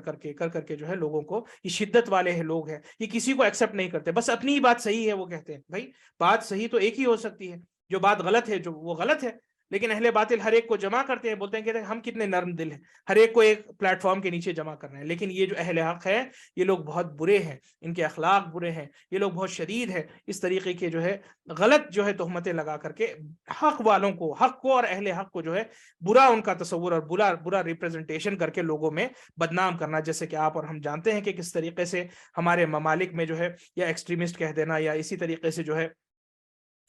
یہ کہنا کہ بھئی یہ شدت پسند ہے، یہ وہابی ہے، تو یہ نہ جانے کیا کیا ہے، یہ ایسے ایسے الفاظ، ایسے ایسے جو ہے ٹائٹلز لا کر کے اہل حق اور توحید کی طرف دعوت دینے والے وہ دعات کو جو ہے الگ الگ ناموں سے بدنام کرنے کی کوشش کرتے ہیں. یہ طریقہ ہمیشہ سے اہل بدعت کا رہا ہے. اسی طریقے سے جو ہے نمبر 3، باطل کو اس امت کے بہترین لوگوں کی طرف منسوب کرنا. یعنی کوئی بھی ایک باطل کو رائج کرنے کے لیے کسی ایک عالم یا کسی ایک امام یا کسی صحابی، بلکہ نہ صرف صحابی، نبی کریم صلی اللہ علیہ وسلم کے حق میں بھی غلط اور جھوٹی حدیثوں کو وہ باندھتے تھے تاکہ اپنے باطل کو جو ہے رائج کیا جائے. یہ جو حدیث ہے جس کو آپ سنتے ہیں کہ یہ موضوع حدیث ہے، یہ جو ہے من گھڑت حدیث ہے، کسی نے بیٹھ کے کہا تو ہے نا ہمارے پچھلے جو ہے زمانوں میں، تو وہ کیوں کہا ہے؟ وہ اس لیے کہا ہے تاکہ نبی سے یہ بات میں جوڑ دوں تو یہ بات لوگ قبول کریں گے، اور اس وجہ سے لوگ گمراہ بھی ہوئے. جو من گھڑت حدیثیں ہیں اس کو سن سن کر لوگ گمراہ ہوئے ہیں. تو نبی سے جوڑنے، اگر وہ کہتا کہ میں کہہ رہا ہوں تو کوئی اس کی بات نہیں سنتا، لیکن اس نے اپنی بات کو یا لوگوں میں گمراہی پھیلانے کو یا اپنی جو خواہش ہے اس کو پورا کرنے کے لیے جو ہے اس نے نبی کریم صلی اللہ علیہ وسلم تک اپنی بات کو لگا دی اور کہہ دیا کہ یہ نبی کی حدیث ہے، تاکہ اپنا وہ دھندا چلا سکے، اپنی وہ دکان چلا سکے. تو ایسے بہت لوگ آئے ہیں، یہ جو آپ کو والیومز بھر کے جو ہے ضعیف اور موضوع حدیثیں ملیں گی، تو جو موضوعات یا پھر جو یعنی کہ جو فیبریکیٹڈ احادیث جو موجود ہیں، یہ سب کے سب اسی لیے لکھی گئی تھی تاکہ اپنے دکان لوگ چلا سکے، اپنی باطل کو لوگ پھیلا سکے. اسی طریقے سے آپ دیکھتے ہیں کہ کئی ایسے جو ہے سوشل میڈیا پہ پوسٹ ملیں گے آپ کو، کوئی بھی اچھا کوٹ ہوگا، کوئی بھی اچھی بات ہوگی، اس میں نیچے لکھ دیتے ہیں امام علی، یعنی علی رضی اللہ عنہ کی طرف وہ لوگ نسبت کر دیتے ہیں. اکثر شیعوں کی حرکت ہوتی ہے کہ کوئی بھی کوٹ یا کوئی بھی ایک اچھی حکمت والی بات ہو تو اسے اٹھا کر کے نیچے امام علی نے یہ کہا ہے، تاکہ ایک تو یہ کہ لوگوں کا جو ہے تعلق علی رضی اللہ عنہ سے جڑے، اور پھر شیعت میں آہستہ آہستہ وہ آئے اور جو ہے اپنے یعنی اپنی اس حرکت سے جو ہے وہ اپنی دعوت کو جو ہے پھیلانا چاہتے ہیں. اسی طریقے سے دنیاوی معاملات میں جو عقل مند لوگ یا طاقتور لوگ ہوتے ہیں انہیں اپنے دین میں بھی رہبر بنا لینا. جیسے مثال کے طور پہ کوئی فلاسفر ہے یا کوئی جو ہے کسی اور فیلڈ کا ماہر ہے، اسے جو ہے جب وہ دین میں بولنے لگتا ہے تو وہ عجوبے جو ہے لاتا ہے، وہ اسے دین کا علم نہیں ہوتا. لیکن چونکہ وہ لیڈر ہیں، چونکہ وہ نیتا ہیں، چونکہ وہ مثلا بزنس مین ہیں، چونکہ وہ ان کے پاس جو ہے پیسے کی طاقت ہے، ان کے پاس جو ہے بڑے بڑے بڑے جو ہے سائنسدان ہیں، تو سائنسدانوں کو لوگ اپنا جو ہے رہبر مان لیتے ہیں. جیسے کہ معظم طور پر یعنی کہ غالب طور پر ایتھیسٹ جو ہے، جتنے بھی آج کے سائنٹسٹ اور سائنسدان ہیں، ان کو اپنا رہبر مانتے ہوئے ان کی باتوں کو سننے لگتے ہیں. جو غیبیات ہے اس پر بھی ان پہ ایمان لانے کی جو ہے حال پہ آ جاتے ہیں کہ اللہ کے تعلق سے یا یہ تخلیق کائنات کے تعلق سے بھی ان سے وہ باتیں لینے لگتے ہیں، جبکہ ان کا علم محدود ہے. وہ صرف محسوسات پہ اپنا علم قائم کیے ہیں، وہ چیزیں جو آنکھوں سے دکھتی ہوں یا محسوس کی جا سکتی ہوں اس پر ان کا دین یا ان کے تھیوریز، ان کے سائنٹیفک تھیوریز ہیں یا ان کے فلسفیز قائم ہیں. لیکن ان کو کوئی یہ حق نہیں بنتا کہ وہ اسلام یا پھر جو ہے اسپریچویلٹی یا پھر جو ہے ریلیجن کے اوپر آ کر کے وہ کہیں. لیکن چونکہ وہ بہت بڑے ان کے تھیوریز ہیں، بہت بڑے ان کے جو ہے خدمات ہیں، تو ان سے یہ بھی باتیں لوگ سیکھنا شروع کر دیتے ہیں. بہت بڑے میڈیکل ڈاکٹر ہیں، ان سے دین لے لو، ڈاکٹر ہیں وہ ڈاکٹر ہے تو اپنی ڈاکٹری کریں، کیوں آ کر کے وہ اپنے دین میں جو ہے دکان چلانے کی کوشش کر رہے ہیں. اسی طریقے سے کوئی اور جو ہے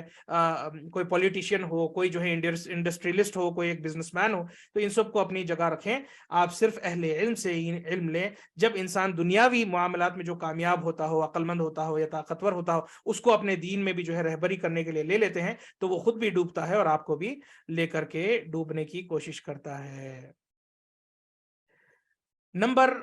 اس کے بعد جو ہے نمبر 5، نئے نئے الفاظ کا استعمال کرنا، نئی نئی باتیں لانا، لوگوں کو جو ہے نئی باتوں سے گمراہ کرنا، نئے نئے اصطلاحات یا ٹرمینالوجیز کا جو ہے ایجاد کرنا دین میں. جیسے لوگوں نے جو ہے خلق قرآن کا مسئلہ لایا تھا، جیسے لوگوں نے مثال کے طور پر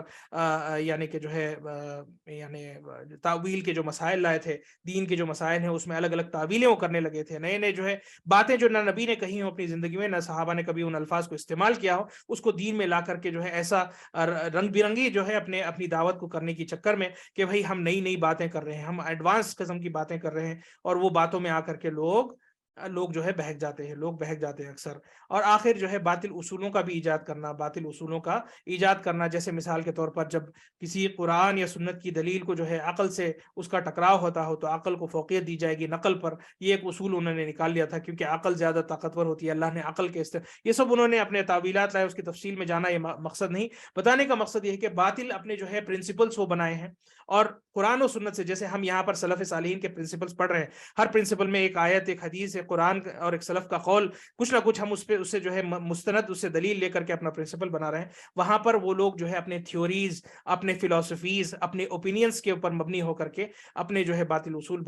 بناتے ہیں، اور ان اصولوں کے اوپر مبنی ہو کر وہ لوگ دین اسلام سے گمراہ ہو جاتے ہیں. جو اگلا ہمارا قاعدہ ہے وہ یہ ہے،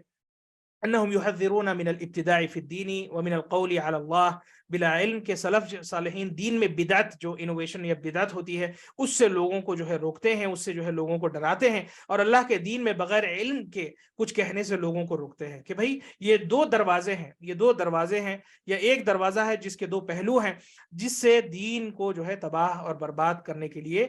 یعنی لوگ اپنا اس دروازے کو استعمال کرتے ہیں دین کو نقصان پہنچانے کے لیے. لیکن اللہ کا دین منصور ہے، اللہ کے دین کو کوئی نقصان نہیں پھیلایا جا سکتا، لیکن لوگوں کے دین میں جو ہے تباہی لانے کے لیے وہ یہ طریقے استعمال کرتے ہیں کہ بھائی دین میں کوئی نئی چیز ایجاد کر دو، یا اللہ کے تعلق سے کوئی ایسی بات کہہ دو جو نہ اللہ نے کہی ہو، نبی کریم صلی اللہ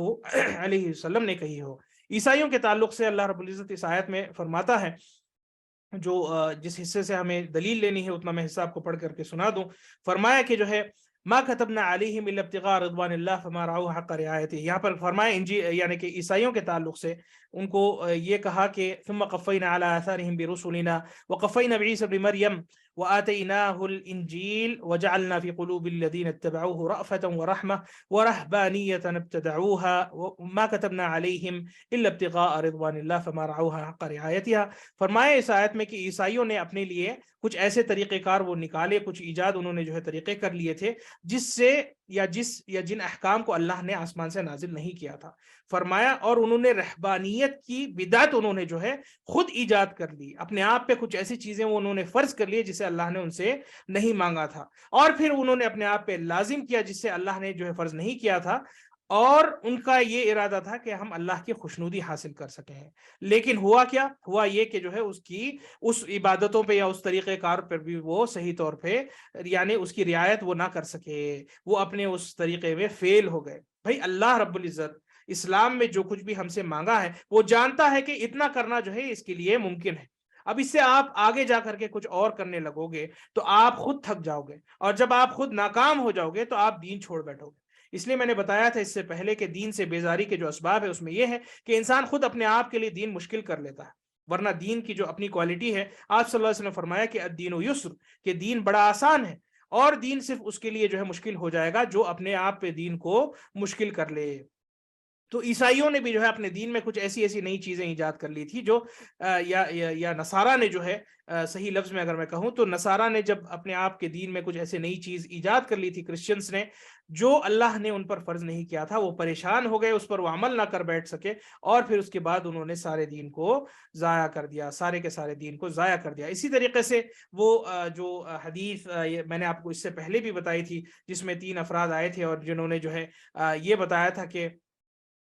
یا ایک اور روایت تھی دوسری جو یہاں پر آپ کے سامنے ہے، جس میں نبی کریم صلی اللہ علیہ وسلم کے سامنے ایک شخص کا ذکر ہوا. بتایا یہ کہ یہ بندہ جو ہے ان کو آپ صلی اللہ علیہ وسلم نے دیکھا، کیوں بھائی یہ کھڑا ہوا ہے دھوپ میں؟ بتایا کہ انہوں نے ایک ایسی نظر مانی ہے، صحابہ نے بتایا کہ یہ جو ہے صاحب انہوں نے ایسی ایک نظر مانی ہے کہ میں جو ہے روزہ رہوں گا اور دھوپ میں رہوں گا، سب سے پہلے دھوپ میں رہوں گا نمبر 1، اور کھڑا رہوں گا، بیٹھوں گا نہیں، اور پھر اس کے بعد جو ہے سایہ نہیں لوں گا، اور اس کے بعد بتایا کہ میں کسی سے بات نہیں کروں گا، یعنی مون ورت جسے کہتے ہیں کہ میں بات بھی نہیں کروں گا، اور پھر میں روزہ بھی رکھوں. یعنی دین میں کوئی ایسی عبادت ہے نہیں کہ بس جا کے اپنے آپ کو عذاب دو، جا کے اپنے آپ کو مصیبت میں ڈالو، دھوپ میں جا کے کھڑے ہو اللہ تم سے راضی ہو، ایسا کوئی عبادت آپ کو نہیں ہے. ایسی کوئی مصیبت اور مشقت والی عبادت اللہ نے آپ سے نہیں مانگی، بلکہ ہے یوں کہ بھائی جب کبھی مصیبت آ جاتی ہو، جب کبھی کوئی تکلیف آ جاتی ہو، جب کبھی کوئی دشواری پیدا ہوتی ہو کسی عبادت کو لانے میں، تو اللہ تعالیٰ اس کے لیے آسانی کے راستے بھی کھلا ہے. نمازوں کو سفر میں جمع کرنے کا طریقہ ہے، موزوں پہ بار بار نکال کر کے وضو کرنے میں تکلیف ہوتی ہے تو مسح کا حکم کر دیا ہے، اسی طریقے سے الگ الگ احکام دیا ہے، تیز آندھی اور تیز بارش میں جو ہے نمازیں گھر میں ادا کرنے کا حکم دے دیا ہے۔ تو یہ دیگر طریقے ہیں جس میں اللہ رب العزت نے آسانیاں پیدا کی ہیں۔ تو دین آسانی کا نام ہے۔ مصلحت یہ ہے کہ انسان آسانی سے عبادت کرے، اتنی بھی مشقت نہ کر بیٹھے کہ بھئی وہ انسان اپنی جان ہی کھو بیٹھے۔ تو یہاں پر انہوں نے کیا کیا تھا، دھوپ میں کھڑے ہو کر، دھوپ کی حالت میں وہ روزے سے تھے اور کسی سے وہ بات نہیں کر رہے تھے، اور پھر انہوں نے جو ہے کیا کیا، وہ بیٹھ بھی نہیں رہے، آپ صلی اللہ علیہ وسلم نے فرمایا کہ جاؤ اور بولو اس بندے کو، کیا مرہ فلیتکلم، وہ بات چیت کرنا شروع کر دے، وہ بولے، وہ کوئی یعنی بات کرنے سے منع کرنا کوئی عبادت نہیں ہے، یا بات کرنے سے پرہیز کرنے سے کوئی عبادت حاصل نہیں ہوتی۔ ولیستظل، اور وہ جا کر کے چھاؤں لے لے، یعنی دھوپ سے وہ ہٹ جائے اور جا کر کے کسی چھاؤں کے علاقے میں کھڑا ہو جائے۔ اس کے بعد بتایا ولیقعد، اور وہاں بھی جا کے کھڑا نہ رہے، وہ بیٹھ جائے۔ ولیتم صومہ،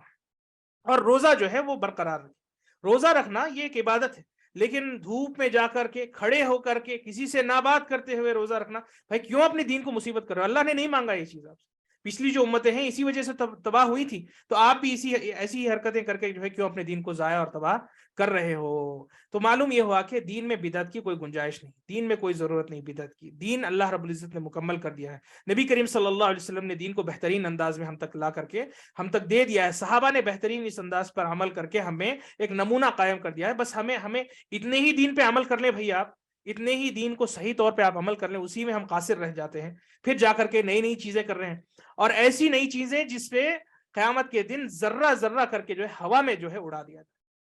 کیا فرمایا؟ جس پہ من عمل عملا لیس علیہ امرنا فہو رد، کہ آپ صلی اللہ علیہ وسلم نے فرمایا کہ ایسا کوئی عمل جو انسان کرتا ہے جس پہ ہمارا طریقہ نہ رہو، وہ مردود ہے۔ زندگی بھر وقت اس نے ضائع کیا، محنت وہ کرتا رہا اس امید میں کہ بھئی کچھ مجھے اجر حاصل ہوگا، اور جو کرنے کی چیزیں ہیں وہ چھوڑتا رہا، اور پھر آخرت میں جب وہ جائے گا تو سوائے اسے بدبختی کے اور کچھ حاصل نہیں ہوگی، اس کے عمل جو ہے ضائع ہو جائے۔ تو جان لو کہ جو دین کے نام پہ آپ کرتے ہو اپنے صبح و شام میں، یہ سب صحیح سنت سے ثابت ہے، کہ کہیں قیامت کے روز آپ جا کر کے وہاں پر بھی ضائع نہ ہو جائے، کہ اتنی ٹائم بھی آپ نے ویسٹ کیا، اپنا وقت برباد کیا، اور نہ صرف جو ہے کسی بدعتی کو جو ہے یہ ضائع ہونے کا نقصان ہوگا، بلکہ اسے عذاب بھی دیا جائے گا، کیونکہ اس نے دین میں نئی چیزیں ایجاد کی تھی۔ تو یہ پانچویں نحوست ہے یعنی کہ جو ہے ایک بدعت کی، کہ سب سے پہلے وقت ضائع ہوتا ہے، اور پھر جو ہے اپنی محنت ضائع ہوتی ہے، اور اس کے بعد جو ہے وہ عمل قبول نہیں ہوتا، اور جو اچھے عمل قبول کرنے لائق ہوتے ہیں اس سے وہ محروم ہو جاتا ہے، اور یہ سب جو ہے یعنی کہ گناہیں کرنے کے سبب سے جو ہے اسے پانچواں مسئلہ یہ ہے کہ اسے عذاب بھی دیا جائے گا، اگر اللہ چاہے تو اسے عذاب میں ڈالے گا، اس حساب سے کہ اس نے دین میں نئی ایجاد کردہ چیزیں لائی ہیں۔ تو یہ نحوست ہے بدعت کی، اور یہ جو ہے بدبختی ہے ایسے شخص کے لیے جو بدعت کرتا ہو۔ تو یہاں پر آپ سے نے کیا بتایا کہ پھر جا کر کے جو ہے اس آدمی کو کہو کہ اپنا روزہ رکھے، لیکن کوئی ضرورت نہیں اللہ رب العزت کو کہ انسان اپنے آپ کو عذاب میں ڈالے اور دھوپ میں کھڑا ہو اور جو ہے بیٹھے نہیں، اور جو ہے لوگوں سے بات چیت کرنا بھی وہ چھوڑ دے۔ اسی طریقے سے اللہ رب العزت فرما رہا ہے کہ اس آیت میں کہ اللہ کے دین میں بغیر علم کے بات کرنا ناجائز ہے۔ فرمایا قل انما حرم ربی الفواحش ما ظهر منها وما بطن والاثم والبغي بغیر الحق وان تشركوا بالله ما لم ينزل به سلطانا وان تقولوا على الله ما لا تعلمون۔ فرمایا اس آیت میں جو کہ سورہ اعراف کی ہے، فرمایا کہ کئی حرام کردہ چیزوں کو اللہ نے بیان کیا، اور ذکر کرتے ہوئے فرمایا کہ اللہ نے حرام ہر وہ فاحشہ، ہر وہ بدکاری اور بری حرکت کو اللہ نے حرام کیا ہے جو ہے انسان کرتا ہے، اور اسی طریقے سے ہر وہ چیز جو ظاہر ہو یا باطن ہو، ہر وہ بری چیز جو ظاہر ہو باطن ہو، اسی طریقے سے بدکاری کرنا، گنہگاری کرنا، اور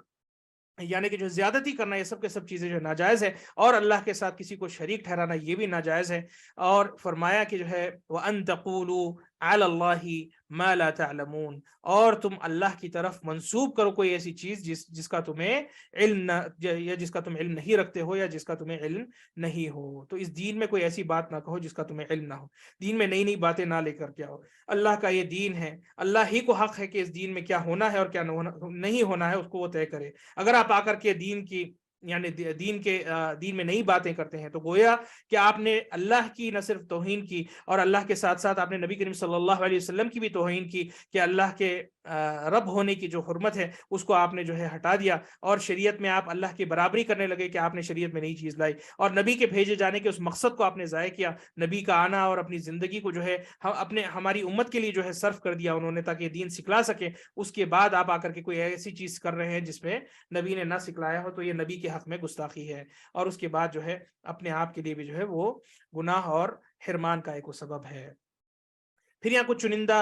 اصول ہے، مختصر طور پہ میں بیان کر کے آج کا درس ختم کرتا ہوں۔ بتایا کہ جو ہے اہل بدعت کے طریقوں میں سے یہ بھی ایک طریقہ ہے کہ وہ علماء سے لوگوں کو بدظن کرتے ہیں اور ان سے وہ متنفر کرتے ہیں۔ فرمایا کہ انہم یحذرون من طریقۃ اہل البدع، کہ سلف جو ہے اہل بدعت کے اس طریقے سے جو ہے لوگوں کو ڈراتے ہیں اور ان سے انہیں محفوظ کرتے ہیں کہ وہ علماء کو جو صحیح طریقے پہ یا سلف صالحین کے طریقے پہ ہوتے ہیں ان سے لوگوں کو متنفر کرتے ہیں، کیا کہہ کر کہ یہ جو ہے بہت شدید ہے، یہ لوگ بہت جو ہے یعنی ایکسٹریم ہے، یہ لوگ بہت جو ہے زیادہ آپ پر شدت اور آپ پر جو ہے غلظت کا جو ہے وہ استعمال کریں گے، آپ پہ وہ نرمی سے پیش نہیں آئیں گے، اور یہ کہہ کر جو ہے لوگوں کو علماء سے متنفر وہ کرتے ہیں۔ متنفر معنی یہ کہ لوگوں سے ان کو نفرت ان کے دل میں ڈالتے ہیں، علماء کے تعلق سے نفرت وہ ڈالتے ہیں۔ کیوں یہ کرتے ہیں؟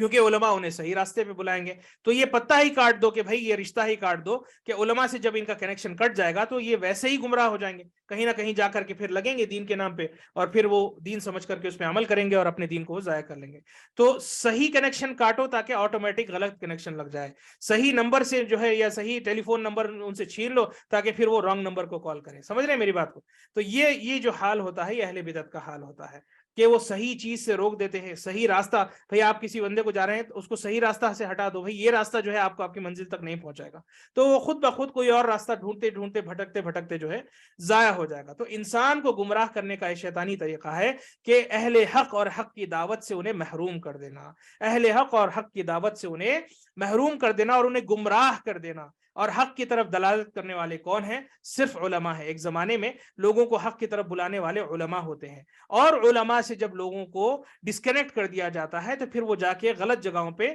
کنیکٹ ہو جاتے ہیں، وہ جا کے شرک میں، بدعت میں، کفر میں، الحاد میں، اور اسی طریقے سے دیگر قسم کے جو ہے گمراہیوں میں یا خواہشات کی پرستش میں جو ہے، اور اسی طریقے سے شیطان کی عبادت میں، اور اسی طریقے سے اپنے ہوس کی عبادت اور اس کی پوجا میں وہ لگ جاتا ہے اور حق کو وہ چھوڑ دیتا ہے۔ تو یہ ایک اہم ترین قاعدہ ہے جس کی طرف مختصر طور پہ میں نے اشارہ کیا۔ اسی کے ساتھ ایک اور قاعدہ جو جڑا ہے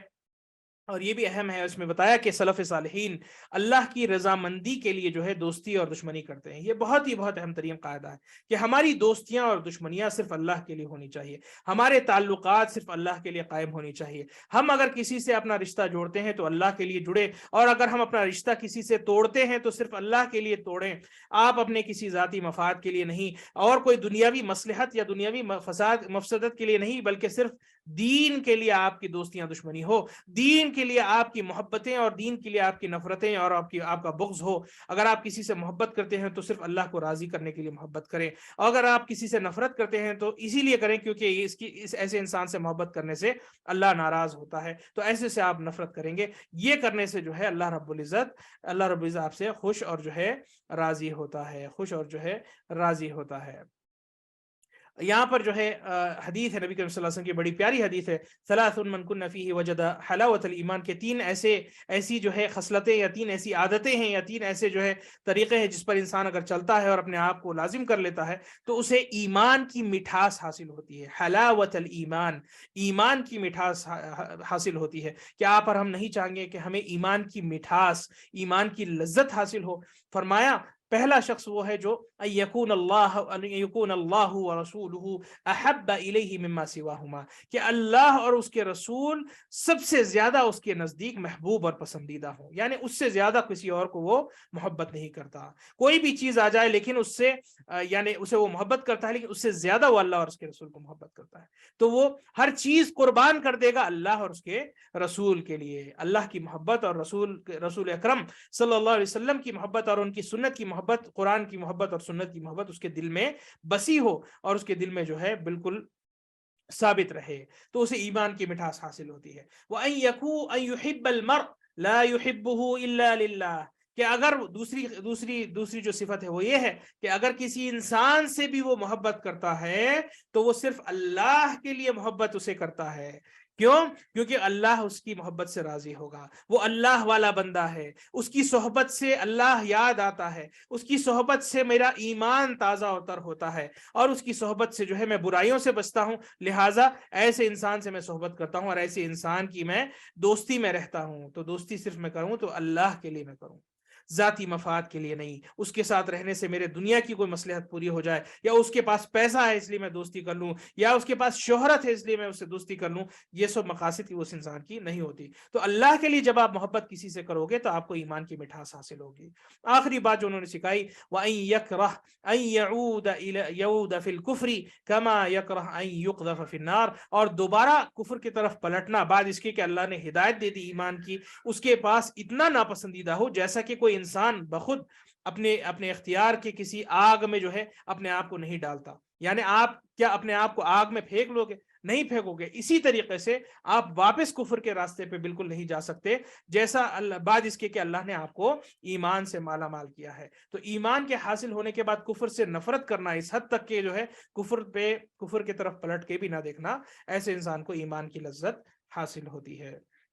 تو شاہد ہمارا اس حدیث میں یہ ہے کہ اللہ کے لیے محبت کرنا اور اللہ کے لیے نفرت کرنا۔ اسی طریقے سے ایک حدیث ہے، امام احمد نے روایت کی، نبی صلی اللہ علیہ وسلم نے فرمایا ان اوثق عرى الایمان ان تحب فی اللہ وتبغض فی اللہ، یا اس روایت میں ان اوثق عرى الاسلام ان تحب فی اللہ وتبغض فی اللہ، کہ اسلام کی چوٹیوں میں سے، اسلام کی سب سے بڑے اصولوں میں سے یہ ایک اہم ترین اصول ہے کہ تم اللہ کے لیے محبت کرو اور اللہ کے لیے جو ہے کسی سے نفرت اور بغض کرو۔ یہ سلف کا طریقہ ہے، اور اس سے بہت ساری زندگی میں چیزیں جڑی ہیں۔ انسان اپنے آپ کا جائزہ لے کہ لوگوں سے جب وہ نفرت کرتا ہے یا ان سے محبت کرتا ہے تو مقصد دینی مقصد ہونا چاہیے، کوئی دنیاوی مقصد نہیں ہونا چاہیے۔ اگر وہ دین سے دور ہوتے ہوں تو اتنی ہی جو ہے آپ ان سے دوری اختیار کریں، اگر وہ دین سے قریب ہیں تو آپ ان سے قریبی اختیار کریں، اگر ان کے ساتھ رہنے سے ایمانی فائدہ آپ کا ہوتا ہے تو آپ ان کے ساتھ رہیں، اور اگر ان کے ساتھ رہنے سے آپ کا ایمانی نقصان ہوتا ہے تو آپ ان سے کنارہ کشی کر لیں اور آپ ان سے دور ہو جائیں۔ تو یہ آپ کی دوستیوں اور دشمنیوں کا جو ہے اصول ہونا چاہیے۔ اور جو آخری قاعدہ ہے وہ یہ ہے کہ دین کے ذریعے دنیا حاصل کرنا سلف کا طریقہ نہیں، دین کے ذریعے جو ہے دنیا حاصل کرنا سلف کا طریقہ نہیں۔ لوگ یعنی اکثر کیا کرتے ہیں کہ جو ہے دین کا استعمال کرتے ہوئے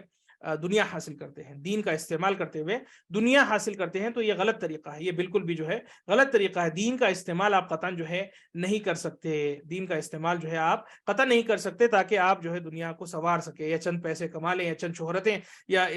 اس دنیا میں آپ کچھ جو ہے نام یا کچھ فیم آپ کما لیں، تو اس کے لیے آپ دین کا استعمال نہ کریں۔ یہ سلف کا طریقہ نہیں رہا ہے۔ اللہ رب العزت نے جو ہے اس چیز کو منع جو ہے ہم پر حرام کیا ہے، اور فرمایا کہ من كان يريد العاجلة عجلنا له فيها ما نشاء لمن نريد ثم جعلنا له جہنم یصلاها مذموما مدحورا، کہ جو کوئی عاجلہ کا طلب کرے، عاجلہ کا مطلب ہے اس دنیا کا طلب کرے، آخرت ایک ہوتی ہے بعد میں آنے والی، اور عاجلت جو ہمارے درمیان اب موجود ہے، جو اس دنیا کو فوقیت اور ترجیح دے دے اور اس کی طلبگار اس کا وہ طلبگار بن جاتا ہے، تو ایسے کو اللہ رب العزت دنیا دے دیتا ہے، کیونکہ وہ دنیا کا طالب ہے، دنیا ہی میں جو ہے اسے مگن مست کر دیتا ہے، اور وہ خوشحال اس دنیا میں زندگی گزارنے لگتا ہے۔ اور پھر کیا ہوتا ہے، عجلنا لہ فیہا ما نشاء، جو کچھ بھی دنیا حاصل ہونی ہے اسے ہو جاتی ہے، لمن نرید، جس کسی کے لیے اللہ چاہے اسے دنیا حاصل ہوتی ہے، ثم جعلنا لہ جہنم یصلاها مذموما مدحورا، پھر ایسوں کے لیے اللہ نے جہنم تیار کر رکھی ہے جس میں وہ ملامت کے ساتھ جو ہے ڈھکیل دیا جاتا ہے، اور وہاں پر دھتکار کے اسے پھینک دیا جاتا ہے۔ تو بتانے کا مقصد یہ ہے کہ دین کے ذریعے دنیا کبھی نہ کمائے، اور اس کا یہ مطلب نہیں کہ جو ہے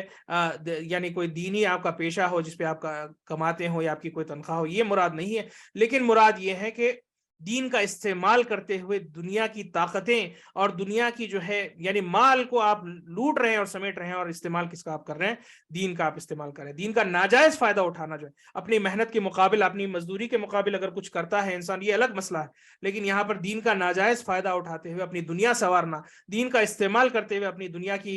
شہرت اور دولت اور عزت وہ کماتا ہے، تو یہ چیز ناجائز ہے۔ اس کی ایک مثال جو ہے بتائی گئی ہے، اور جس سے میں اپنی آج کا درس ختم کرتا ہوں، کہ لوگ اس معاملے میں 4 قسم کے ہوتے ہیں، لوگ اس معاملے میں 4 قسم کے ہوتے ہیں۔ پچھلی جو آیت ہے اس میں فرمایا کہ جو ہے لوگ دنیا کے طالب ہوتے ہیں، تو کیا اس کی جو ہے حقیقت ہے؟ اس کی حقیقت یہ ہے کہ دنیا میں لوگ یا تو علو کے پیچھے بھاگتے ہیں یا تو فساد کرنے کے پیچھے بھاگتے ہیں۔ علو کیا ہے؟ فوقیت ہے، آپ کو سپیریئر بننا ہے، آپ کو ٹاپ لیول پہ آنا ہے، آپ کو لوگوں کے اوپر آنا ہے، آپ کو جو ہے یعنی کہ کوئی اتھارٹی ملنا ہے، اسے کہتے ہیں علو یا فوقیت. عالی جسے کہتے ہیں نا، بڑی عالی عمارت ہے، یعنی عالی یعنی اونچی. تو اونچائی حاصل کرنے کے لیے لوگ اس دنیا میں آتے ہیں، اور کچھ لوگ فساد پھیلانے کے لیے. تو 4 قسم کے لوگ ہیں. نمبر 1، جو علو بھی چاہتا ہے اور فساد بھی چاہتا ہے، جو اس دنیا میں ٹاپ بھی بننا چاہتا ہے، لیڈرشپ یا حکمرانی بھی چاہتا ہے اور فساد بھی پھیلانا چاہتا ہے. جس کی مثال کیا ہے؟ فرعون کی مثال ہے. وہ کیا چاہتا تھا کہ وہ نہ صرف جو ہے کوئی حکمران بنا بیٹھا رہے، وہ اس نے کیا کہا؟ انا ربکم الاعلی، اس نے کہہ دیا کہ میں تمہارا رب ہوں. ربوبیت کا اس نے جو ہے دعویٰ کر لیا. کیوں؟ تاکہ اسے علو حاصل ہو، اور پھر وہ فساد بھی مچاتا تھا، وہ لوگوں کو مارتا تھا جو ان کے اس کے طریقہ کار پہ نہ ہو. تو یہ فرعون کی مثال ہوئی. اسی طریقے سے کچھ لوگ علو تو نہیں چاہتے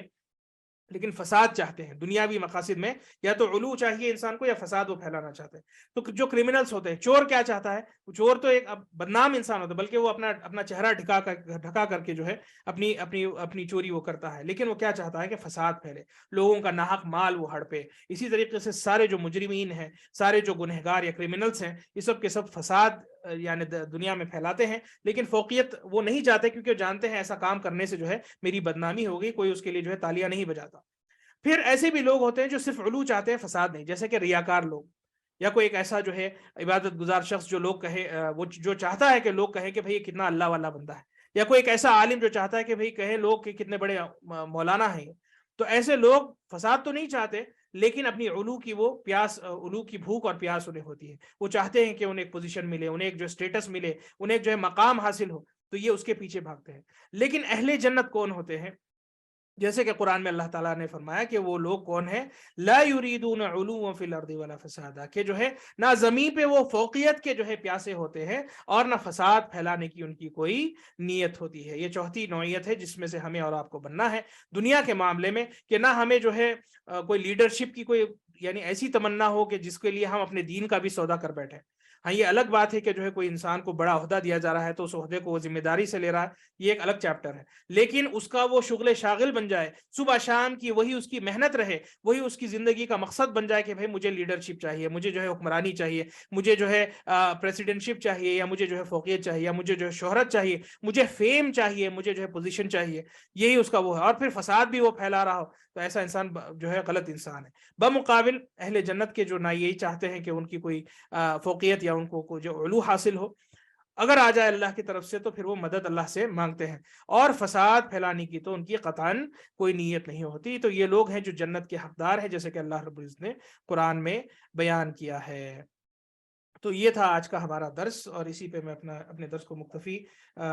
مکتفی کرتا ہوں. اللہ سے دعا ہے کہ اللہ تعالیٰ ہمیں توفیق دے کہ ہم نے جو کچھ بھی کہا، سیکھا، سمجھا اور سنا ہے، اللہ تعالیٰ ہمیں توفیق دے کہ اللہ تعالیٰ ہم ان چیزوں کو اپنی زندگی میں جو ہے عمل میں لائیں. اور اللہ تعالیٰ یہ ہمارا سیکھنا اور اسے جو ہے لوگوں تک پھیلانا ہمارے گناہوں کی معافی، ہمارے والدین کی مغفرت، اور ہمارے والدین کے لیے صدقہ جاریہ بنے. آمین رب العالمین. وجزاکم اللہ خیرا، وصلی اللہ وسلم علی نبینا محمد وعلى آلہ وصحبہ اجمعین. والسلام علیکم ورحمۃ اللہ وبرکاتہ.